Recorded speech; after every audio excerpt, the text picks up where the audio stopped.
Hello दोस्तों, स्वागत है आज की एक नई वीडियो में। दोस्तों आज की इस वीडियो में आकाशदीप कहानी की समीक्षा आपको बताने वाला हूं। समीक्षा कह लो या कथानक कह लो, एक ही चीज़ होती है। तो किस तरीके से आपको एग्जाम में समीक्षा लिखना है ताकि आपका एक भी मार्क्स ना कटे, तो आज की इस वीडियो को अंत तक देख लीजिएगा, आपको पूरा अच्छे तरीके से समझ में आ जाएगा। और हाँ, एक भी चीज़ आपको रटने की ज़रूरत नहीं पड़ेगी, इतना सिंपल लैंग्वेज में मैंने इसे लिखा है, ठीक है ना।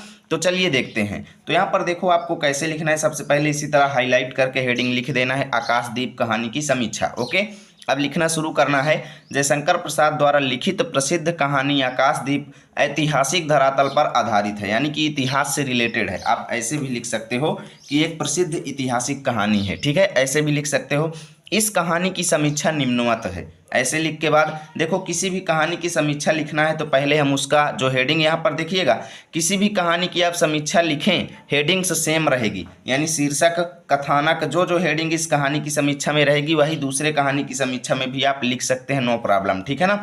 बस हेडिंग के अंतर्गत आने वाली चीज़ों को बदलना है। अब यहाँ पर देखो शीर्षक में क्या लिखना है, इस कहानी का शीर्षक संक्षिप्त, सरल एवं रहस्यपूर्ण है, ठीक है ना। ऐसे ही आपको प्रत्येक कहानी में लिखना है।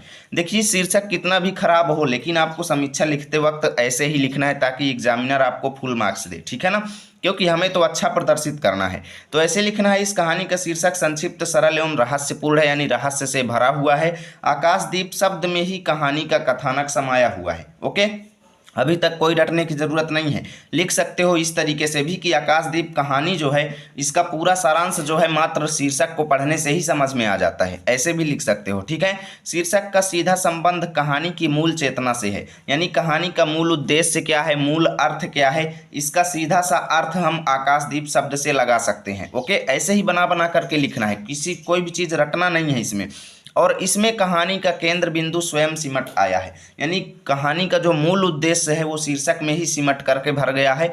कहानी की सभी मूल घटनाओं का केंद्र चंपा द्वारा प्रज्वलित आकाशदीप से है। अब देखो यहाँ पर चंपा जो है कहानी का एक मुख्य पात्र है, ठीक है ना। चंपा जो है कहानी का पात्र है, तो ऐसे ही आपको लिखना है, ठीक है ना। इसमें आपको इतना ऐड करके लिखना है कि कहानी की जो सभी मूल घटनाएं हैं वो केंद्र चंपा द्वारा प्रज्वलित आकाशदीप शब्द से ही शुरू हुई हैं। ओके, यानी चंपा द्वारा जलाए गए आकाशदीप से ही हुई हैं। दूसरी हेडिंग आपको डालना है कथानक। कथानक हेडिंग में कैसे लिखना है, कितना भी खराब कथानक हो लेकिन आपको एग्जामिनर के सामने बेस्ट लिखना है। कैसे लिखना है देखो, इस कहानी का कथानक चंपा और बुद्धगुप्त के जीवन और कार्यशैली पर आधारित है। अब चंपा और बुद्धगुप्त दो ही मुख्य पात्र इस कहानी में आपको मिलेंगे, अतिरिक्त जो मिलेंगे वो कहानी को पूर्ण करने के लिए ऐड किए जाते हैं। ओके, तो इसमें आपको लिखना है कि इस कहानी का कथानक चंपा और बुद्धगुप्त के जीवन और कार्यशैली पर आधारित है। चंपा मणिभद्र के दिवंगत प्रहरी की क्षत्रिय कन्या है, यानी मणिभद्र के जो दिवंगत एक प्रहरी थे, पहरेदार थे, उनकी क्षत्रिय कन्या है, यानी कौन सी कन्या है, क्षत्रिय जात की, ठीक है ना। और बुद्धगुप्त ताम्रलिप्त का क्षत्रिय कुमार है। इतना आपको कथानक में लिखना है।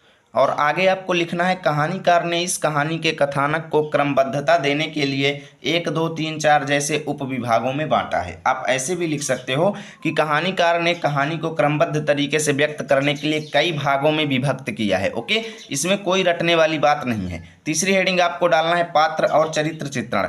इसी तरीके से सभी कहानी में लिखना है आपको। देखो, प्रस्तुत कहानी में चंपा और बुद्धगुप्त दो ही मुख्य पात्र हैं, यानी हम पात्रों के बारे में यहाँ पर वर्णन करेंगे और उनके चरित्र का वर्णन करेंगे।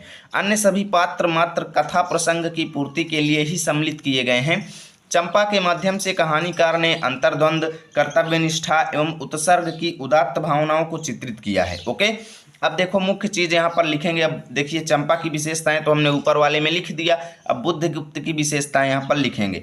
बुद्धगुप्त भी वीर, साहसी, सौंदर्य का उपासक, कर्मठ, संयमी एवं आदर्श प्रेमी है।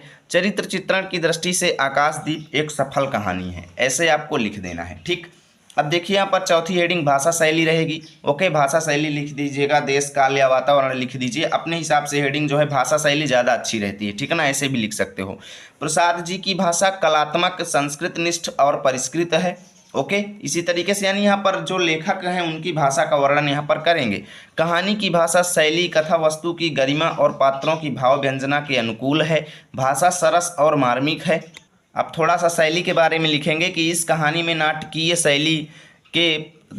शैली तो प्रधान है ही, चित्रात्मक, वर्णनात्मक और भावात्मक शैलियों का भी यथास्थान प्रयोग हुआ है, ठीक ना। कौन कौन सी शैली, चित्रात्मक, वर्णनात्मक एवं भावात्मक, उद्देश्य लिख देंगे भैया।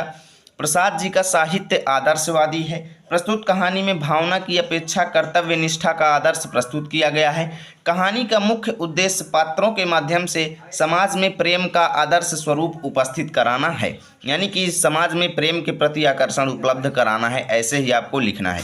अब देखिए, इस प्रकार आकाशदीप कहानी की कथा वस्तु जीवंत तथा मार्मिक है, अतः प्रस्तुत कहानी एक उत्कृष्ट कहानी है। बस इतना आपको समीक्षा अपने एग्जाम में लिखना है, आपका एक भी मार्क्स नहीं कटेगा। यदि वीडियो अच्छा लगा है तो प्लीज़ लाइक और शेयर जरूर कीजिएगा, साथ ही हमारे चैनल को सब्सक्राइब कीजिएगा ताकि रोजाना की ऐसी वीडियो अब तक सबसे पहले पहुंचेगी।